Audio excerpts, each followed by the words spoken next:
In my last video, I talked about 4 small business ideas that anyone can do. And in this video, I'm going to add 4 business ideas that you can do. And if you don't want to do them as a full-time job, then you can do them as side hustles. The first business idea is event planning. Starting a new business in event planning can be a very profitable venture. An event planner organizes and executes a variety of events. It can be large events or even small events. If you're just starting, you could start with small events like birthday parties, graduation parties, bridal showers, and baby showers.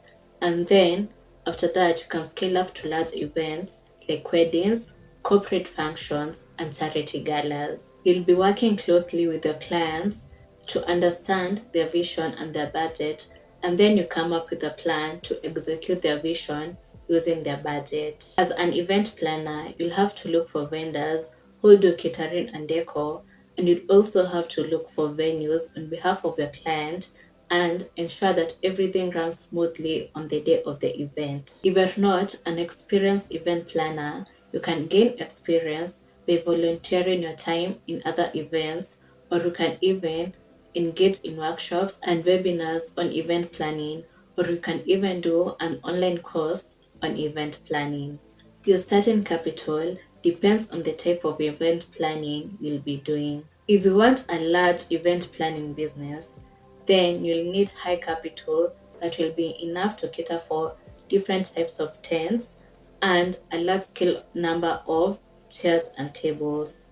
Then, if you don't have much capital, you can do the small event planning business. This is whereby you'll buy 1 or 2 tents and a number of tables and chairs. Or even if you don't have much capital, you can decide instead of buying these items to hire them, and then when you scale up, you can then buy these items. There's also the picnic setup, event planning, where you don't need much capital because you'll only need throw pillows, blanket, and a dining set. You will need to do a deep market research so that you can know how to price your event planning services. All events are different and you'll need to know what to charge for a specific type of event. Open up a social media account where you showcase your work and have a website where clients can go and check out your rates and can contact you. Market your event planning business online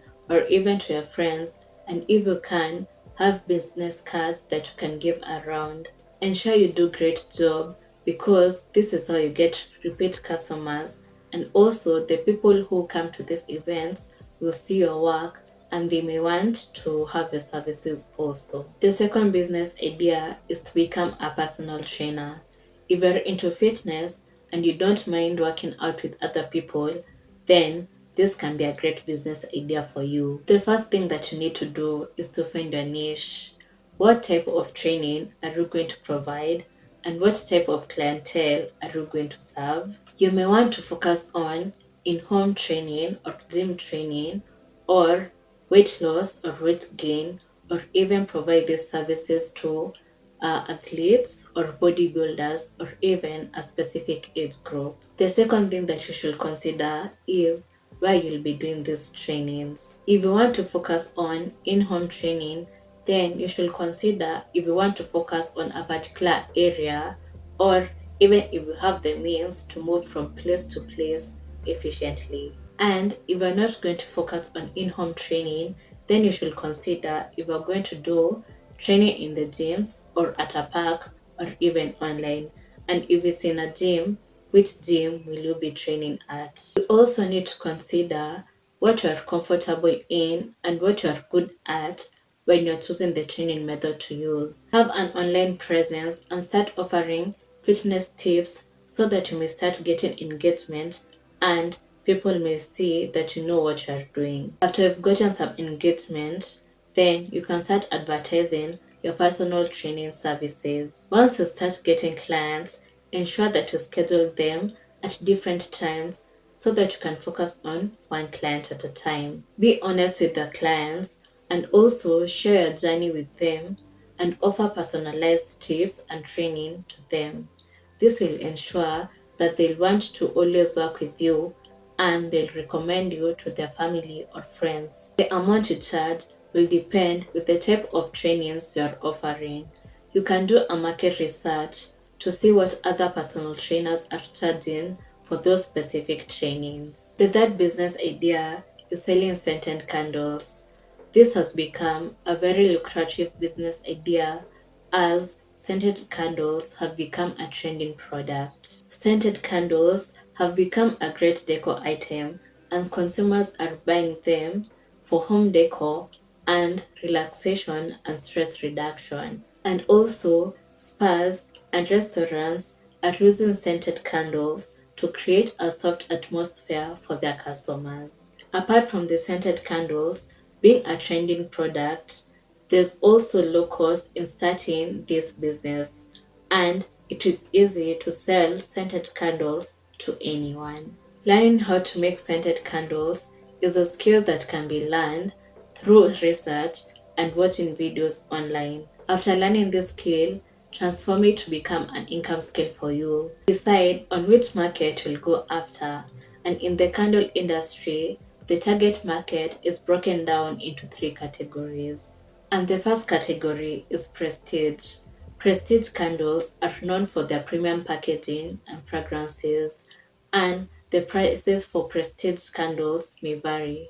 The average candle can go for $30 to $100 per candle. The second category is mid-market, and mid-market candles have a broad appeal, and you'll find scents like rosewater, grapefruit, and basil. And the prices for these candles are $10 per candle. And the third category is mass market.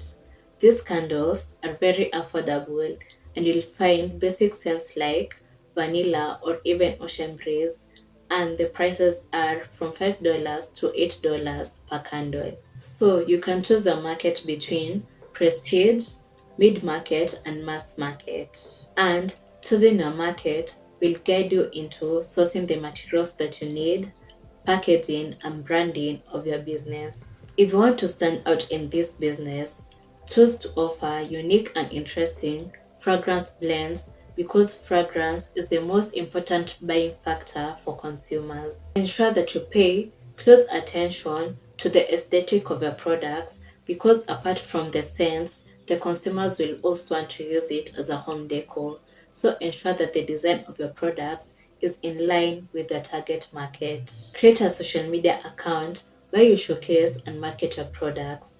And also remember that you can get customers from different places.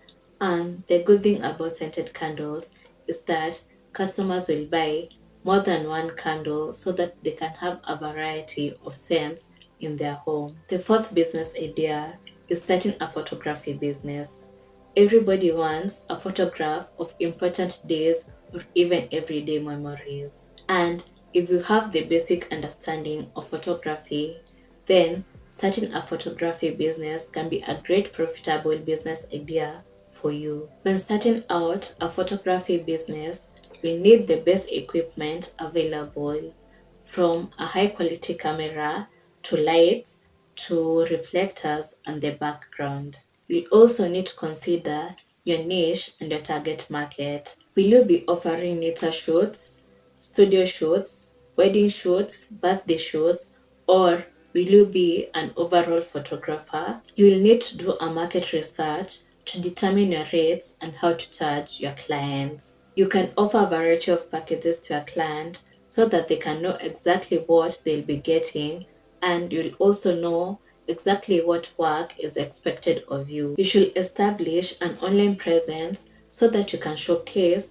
the images that best display your skills. You could open a social media account and even a website for a photography business. Ensure you clearly display your rates and your contact information for a smooth running of the business. You can start by photographing your family or friends for free or even at a low cost so that you can have images to showcase your potential clients. Have a consistent preset of all your images so that when clients come to you, they'll know what exactly they'll be getting, and you can even niche down to a very unique preset. After having images to showcase, you can add your presets and post these photos on your social media accounts and even add some of them on your website. Then market your photography business to people around you and online too. A photography business can have a high startup cost,